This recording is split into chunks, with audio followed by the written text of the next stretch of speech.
اعوذ باللہ من الشیطان الرجیم بسم اللہ الرحمن الرحیم۔ اللہ تبارک و تعالی نے ارشاد فرمایا حافظوا علی الصلوات والصلاۃ الوسطی، نمازوں کی حفاظت کرو خصوصاً صلاۃ وسطیٰ کی، وقوموا للہ قانتین، اور اللہ کی بارگاہ میں ادب سے کھڑے ہو۔ فإن خفتم فرجالا أو ركبانا، پس اگر تمہیں خوف ہو تو پیدل چل کر یا سواری پر سوار ہو کر تم نماز پڑھ سکتے ہو۔ فَإِذَا أَمِنْتُمْ فَاذْكُرُوا اللَّهَ كَمَا عَلَّمَكُم مَّا لَمْ تَكُونُوا تَعْلَمُونَ، پس جب تم سے خوف دور ہو جائے، امن میں ہو جاؤ، تو اللہ کا ذکر کرو اس طرح جس طرح کہ اللہ تبارک و تعالیٰ نے تمہیں سکھایا جو تم نہیں جانتے تھے۔ حضرت عزیز وقار، اس آیت سے پہلے اللہ تبارک و تعالیٰ نے حقوق العباد بیان کیے، نکاح، طلاق، حق مہر، عدت وغیرہ۔ یہاں اللہ تبارک و تعالیٰ حقوق اللہ بیان فرما رہا ہے، نمازوں کا ذکر کر رہا ہے۔ اللہ تبارک و تعالیٰ ہمیں یہ کہنا چاہ رہا ہے کہ حقوق العباد میں، یعنی اپنی بیوی بچوں میں، عائلی زندگی میں اتنے بیزی، اتنے مصروف نہ ہو جاؤ کہ تم اللہ کے ذکر کو بالکل چھوڑ دو۔ اللہ کا ذکر کرو اور حقوق العباد بھی رکھو اور حقوق اللہ بھی رکھو۔ تو یہاں اللہ تبارک و تعالیٰ نے، کیونکہ پیچھے آپ نے پڑھے طلاق، عدت، حق مہر اور نکاح وغیرہ کے مسائل پڑھے ہیں، ان میں بظاہر عمل کرنے پر دشواری محسوس ہوتی ہے، تو یہاں اللہ تبارک و تعالیٰ کہہ رہا ہے کہ نماز پڑھو۔ نماز پڑھنے سے قلب کی اصلاح ہوتی ہے، درستگی ہوتی ہے، قلب صاف ہوتا ہے، اور جس کا دل اور قلب درست ہو جائے اس کے سارے مشکل کام آسان ہو جاتے ہیں، اللہ اس میں آسانیاں پیدا فرماتا ہے۔ تو یہاں اللہ فرماتا ہے نماز پڑھو گے تو تمہیں جو بظاہر دشوار کام نظر آتے ہیں اس پر بھی تمہیں آسانی ہو جائے گی۔ تو یہاں اب آئیں، سنتے ہیں ناظرین و سامعین کہ نماز کی جو حفاظت ہے اس پر اللہ تبارک و تعالیٰ نے کیا حکم فرمایا، اللہ کے نبی نے کیا فرمایا، اور اس کی سستی کرنے پر جو وعید ہے، اور اس پر اللہ تبارک و تعالیٰ نے جو تاکید ذکر کی ہے اور احادیث میں جو تاکید ہے وہ اللہ اور اس کے رسول نے کیا بیان فرمایا ہے۔ ایک شخص نبی پاک صلی اللہ علیہ وآلہ وسلم کے پاس حاضر ہوا، عرض کرتا ہے یا رسول اللہ، مجھے کوئی ایسا عمل بتائیں جو مجھے جنت کے قریب کر دے اور دوزخ سے دور کر دے۔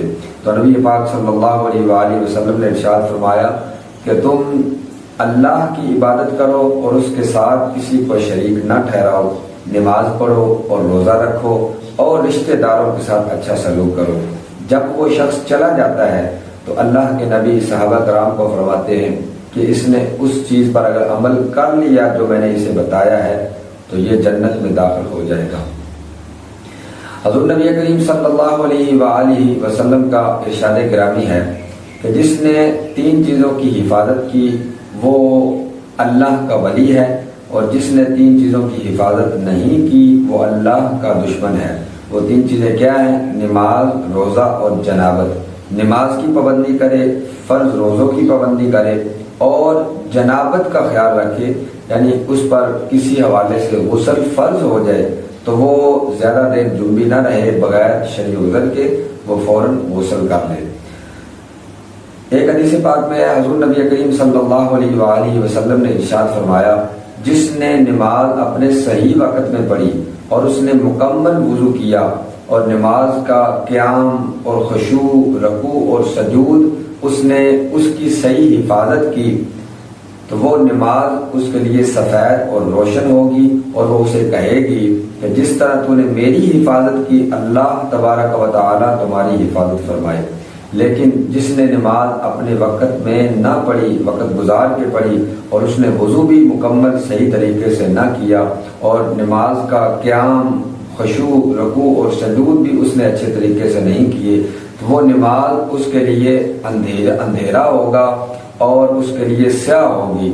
تو وہ اس سے کہے گی کہ جس طرح تو نے مجھے ضائع کیا ہے اللہ تبارک و تعالیٰ تجھے بھی ضائع کرے، حتیٰ کہ اللہ تبارک و تعالیٰ چاہے گا کہ اس کی نماز کو پرانے کپڑے میں لپیٹ کر اس کے منہ پر مار دیا جائے۔ تو اللہ تبارک و تعالیٰ نے اس انداز سے یہ بیان فرمایا۔ ایک اور حدیث پاک میں ہے کہ حضور نبی کریم صلی اللہ علیہ وآلہ وسلم، ایک صحابی فرماتے ہیں کہ ہم حضور کے انتظار میں تھے ظہر کی نماز کے وقت۔ جب حضور نبی کریم صلی اللہ علیہ وآلہ وسلم تشریف لائے تو آپ نے خود ہی سوال فرمایا آپ کے علم میں ہے صحابہ اللہ نے کیا فرمایا، میرے رب نے کیا فرمایا؟ ہم نے عرض کی یا رسول اللہ ہمیں نہیں پتا۔ تو حضور نبی کریم صلی اللہ علیہ وآلہ وسلم نے ارشاد فرمایا، میرا رب فرماتا ہے کہ جس نے نماز کی حفاظت کی اور جس نے اس کے حق کو معمولی سمجھ کر ضائع نہیں کیا، اللہ تبارک و تعالیٰ فرماتا ہے کہ اس کا میرے ساتھ، میں اس کے ساتھ عہد کرتا ہوں کہ میں اسے جنت میں داخل کروں گا۔ اور اللہ تبارک و تعالیٰ کے نبی نے فرمایا کہ اللہ فرماتا ہے کہ جس نے نماز کی حفاظت نہیں کی اور اس کے حق کو معمولی سمجھ کر اس کو ضائع کر دیا، تو اللہ تبارک و تعالیٰ فرماتا ہے کہ اب میرا اس کے ساتھ کوئی عہد نہیں، اب میں چاہوں تو اسے عذاب دوں، چاہوں تو اسے جنت میں داخل کر دوں، او کما قال رسول اللہ صلی اللہ علیہ وآلہ وسلم۔ حضرت عبداللہ ابن عباس رضی اللہ تعالی عنہ، آپ کی آنکھوں میں تکلیف ہو گئی، ساتھیوں نے کہا ہم آپ کا علاج کرتے ہیں، آپ چند دن کے لیے نماز چھوڑ دیں۔ آپ نے کہا کہ یہ ایسا نہیں ہو سکتا، کیونکہ حدیث پاک میں ہے جو نماز چھوڑ دے وہ اللہ تبارک و تعالیٰ سے اس حال میں ملاقات کرے گا کہ اللہ اس پر غضبناک ہوگا۔ تو حضرت ذی وقار یہ تو ایک صحابی ہے نا جن کا ایمان اعلیٰ درجے کا ہوتا ہے۔ ایک بزرگ تھے کہ جن کی آنکھوں میں تکلیف ہو گئی تھی، ڈاکٹروں نے انہیں کہا کہ تم چند دن کے لیے سجدہ زمین پر نہ کرو، اشارے سے کر لو، سجدہ نہ کرو۔ تو اس اللہ کے ولی نے رزق چھوڑ دیا، کھانا پینا چھوڑ دیا۔ ساتھیوں نے پوچھا ڈاکٹروں نے تمہیں سجدہ کرنے سے منع کیا ہے، تم نے کھانا چھوڑ دیا ہے؟ تو انہوں نے کہا کہ میں جس رب کو میں نے سجدہ نہیں کرنا، اس رب کا رزق کھانے پر مجھے شرم آتی ہے کہ میں اس کا رزق کھاؤں اور اس کے سامنے جھکوں نہ۔ تو یہ ایک بزرگوں کی بات ہے، صحابہ کرام کا ایمان تو اعلیٰ درجے کا ہے۔ تو حضرت ذی وقار یہاں اللہ تبارک و تعالیٰ نے نمازوں کی جو حفاظت کا ذکر کیا، 7 نمازوں میں سے جو وسطی صلاۃ وسطی ہے یعنی درمیانی نماز، اس کے حوالے سے بھی ذکر کیا۔ تو اب یہ ہمیں پہلے دیکھنا ہے کہ درمیانی نماز ہے کون سی۔ جمہور کا یہی قول ہے کہ درمیانی نماز نماز عصر ہے، کیونکہ حضور نبی کریم صلی اللہ علیہ وآلہ وسلم نے ارشاد فرمایا کہ انہوں نے ہمیں صلاۃ وسطی نہیں پڑھنے دی۔ یہ جنگ خندق کے موقع پر اللہ تبارک و تعالیٰ ان کے پیٹوں کو اور ان کے پیٹوں کو اور ان کی قبر کو آگ سے بھر دے۔ تو یہ حدیث میں آتا ہے کہ جنگ خندق کے موقع پر آپ کی عصر کی نماز قضا ہوئی تھی، تو اللہ کے نبی نے بھی یہی فرمایا، انہوں نے ہمیں صلاۃ وسطی نہیں پڑھنے دی، اللہ تبارک و تعالیٰ ان کی قبروں کو اور پیٹوں کو آگ سے بھر دے۔ اور یہ صلاۃ وسطی ہے، اور اللہ کے نبی نے یہ فرمایا کہ جس کی نماز عصر رہ گئی تو گویا کہ اس کے مال، اس کے اہل و عیال سب ہلاک ہو گئے۔ اور یہ صلاۃ وسطی کی یہ اتنی تاکید کیوں ذکر کی گئی ہے؟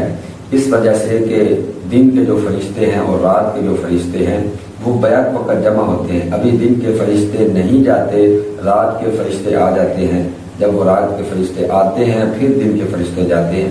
تو یہ نماز عصر کی نماز ایک واحد نماز ہے کہ جس میں دن اور رات کے فرشتے جمع ہو جاتے ہیں۔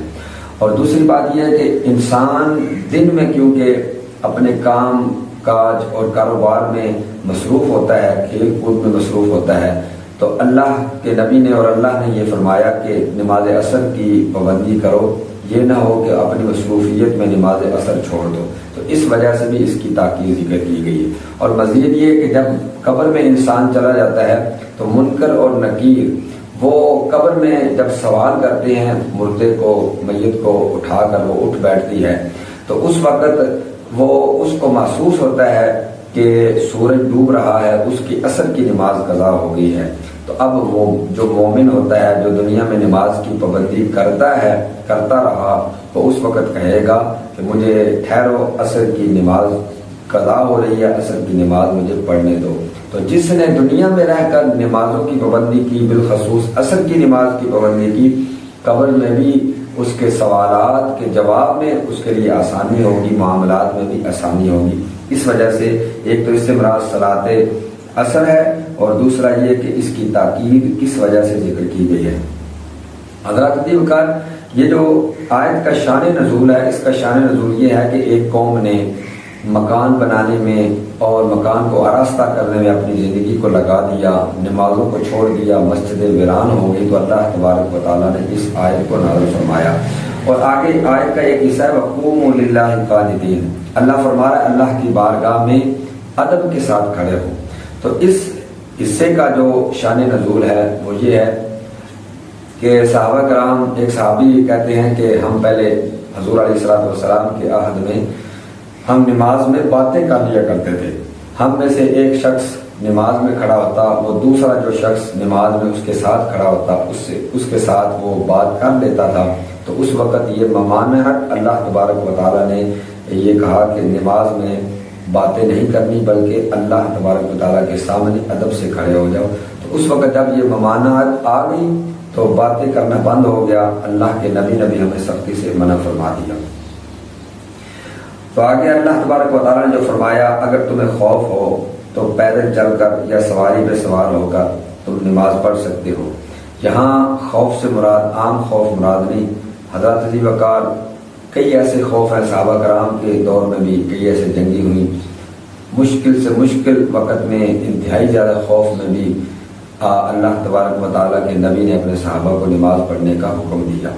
تو یہاں وہ خوف مراد ہے جس سے جان کا اندیشہ ہو، جان چلی جانے کا خوف ہو، چاہے وہ درندے سے ہو یا کسی دشمن سے ہو۔ اس وقت آپ پیدل چلتے ہوئے، پیدل چل کر ظاہر آپ سجدہ اور رکوع تو کر نہیں سکتے کیونکہ آپ کو دشمن کا خوف ہے، آپ چل رہے ہیں، تو اس وقت آپ اشارے سے نماز پڑھ سکتے ہیں۔ یا آپ سواری پر سوار ہیں تو جس طرح آسانی ہو نماز پڑھ سکتے ہیں، سجدہ ہو سکتا ہے، ٹھیک ہے، نہیں ہو سکتا تو وہاں بھی اشارے سے نماز پڑھ سکتے ہیں۔ تو دعا ہے کہ اللہ تبارک و تعالیٰ ہمیں نمازوں پر مداومت اختیار کرنے کی توفیق عطا فرمائے اور اس پر ہمیں پابندی رکھنے کی اور اس کی حفاظت کرنے کی، بالخصوص نماز اثر پڑھنے کی توفیق عطا فرمائے۔ وما علیہ